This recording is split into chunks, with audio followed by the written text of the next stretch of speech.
In the name of Allah, the most merciful, the most compassionate. This chapter explores one of the most transformative moments in human history, the beginning of the invitation to Islam. To understand this invitation properly, we must examine three key areas. 1. The social position of Prophet Muhammad before Islam. 2.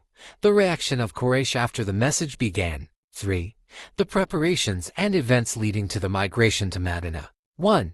Introduction. Islam did not emerge suddenly. It was revealed in a society facing moral, social, and economic decline. Makkah in the 6th and early 7th century was organized around tribes, proud of lineage and ancestry, deeply involved in idol worship, economically dependent on trade, marked by inequality and injustice. Power belonged to tribal elites. Wealth was concentrated among a few families. Slavery was common. Women had limited rights. Social justice was weak. In this environment, Allah chose Muhammad, peace be upon him, as his messenger to call humanity back to monotheism, justice, and moral responsibility. The invitation to Islam was not merely religious. It challenged the entire system of belief, power, and economics in Makkah. 2.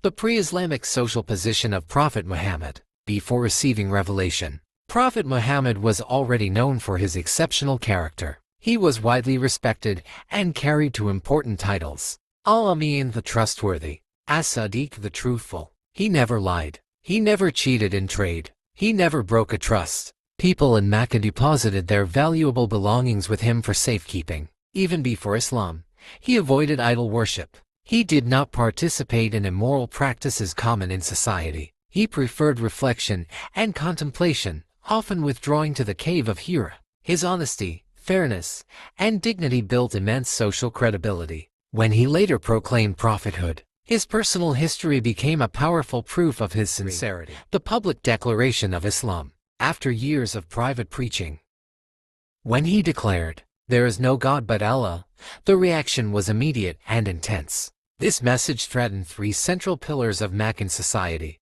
A. Religious structure. The Kaaba contained hundreds of idols. Idol worship was deeply rooted in Arab tradition. The call to monotheism meant rejecting all idols, ending tribal religious privileges, removing intermediaries between humans and God. This was a radical transformation. B. Economic interests. Makkah was a religious and commercial hub. Pilgrimage attracted tribes from across Arabia, which strengthened trade and markets. If idol worship ended, the pilgrimage system would change. This raised fear among Quraysh leaders that their economic dominance would decline. Thus, Islam was seen as a threat to wealth and commercial power. C. Social hierarchy. Islam declared equality among human beings. It taught that the rich and poor are equal before Allah. Arabs and non-Arabs are equal. Nobility comes through righteousness, not lineage. This directly challenged the pride and superiority complex of tribal elites. 4. The reaction of Quraysh. The leaders of Quraysh opposed the Prophet in stages. 1. Temptation and negotiation. They first attempted compromise. They offered him wealth, political leadership, social prestige. In return, they asked him to stop preaching monotheism. He firmly rejected these offers. 2. Defamation and propaganda. When negotiation failed, they launched a campaign to damage his reputation. They called him a poet, a sorcerer, a madman. Yet these accusations lacked credibility because the same people had trusted him for decades. 3.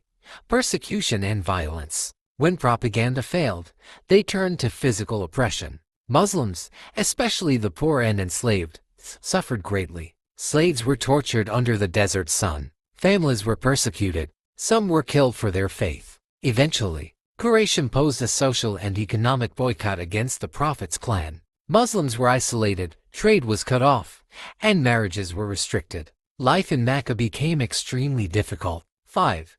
Strategic patience and gradual growth. Despite persecution, Islam continued to spread quietly. The Prophet demonstrated patience, strategic thinking, long-term planning. He did not respond to violence with violence. Instead, he focused on building strong believers with deep faith. He used pilgrimage seasons to meet tribes from other regions, presenting the message of Islam beyond Makkah. The turning point, support from Yathrib, later known as Madinah, accepted Islam. Yathrib was a city divided by tribal conflict. Its people were seeking moral leadership and stability. A group from Yathrib met the Prophet during pilgrimage season and accepted his message. They pledged allegiance to him in what became known historically as the Pledge of Aqaba. They promised to believe in one God, to obey the Prophet, to defend him if he migrated to their city. This changed the course of history. 7. The assassination plot. When Quraysh realized that Muslims were leaving Makkah and forming alliances elsewhere, they decided to eliminate the Prophet. They met secretly and planned to assassinate him. Their strategy was deliberate. A young man from each tribe would attack him simultaneously so that responsibility would be shared among all tribes, preventing revenge from his clan. But Allah protected his messenger. 8. The Hijrah of migration to Madinah. The Prophet was commanded to migrate. He left Makkah secretly with his closest companion, Abu Bakr, may Allah be pleased with him. They hid temporarily in the cave of Thor while Quraysh searched for them. Eventually, they safely reached Madinah. This migration, known as the Hijrah, was not merely a change of location. It marked the transition from persecution to governance, the beginning of an Islamic community, the foundation of an Islamic state. Hijrah represents sacrifice for faith and strategic relocation for long-term success. 9. Lessons from the invitation to Islam. This chapter offers timeless lessons. 1. Truth often challenges powerful systems. 2. Economic interests may resist moral reform. 3. Personal character strengthens leadership. 4. Patience and strategy are essential in reform movements. 5. Faith combined with planning leads to transformation. The Prophet did not rely only on emotion or confrontation. He balanced spiritual conviction with practical strategy.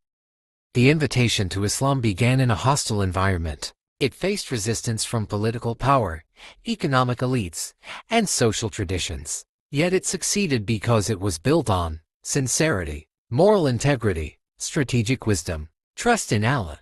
One man's commitment to divine truth reshaped history. The Hijrah would soon lead to the establishment of a new social, political, and economic system in Madinah, a system based on justice, faith, and community. In the next chapter, we will explore how this migration led to the formation of the first Islamic state and the institutional foundations of the early Islamic economic system. May we learn from this perseverance and remain steadfast in truth. Peace and blessings be upon you.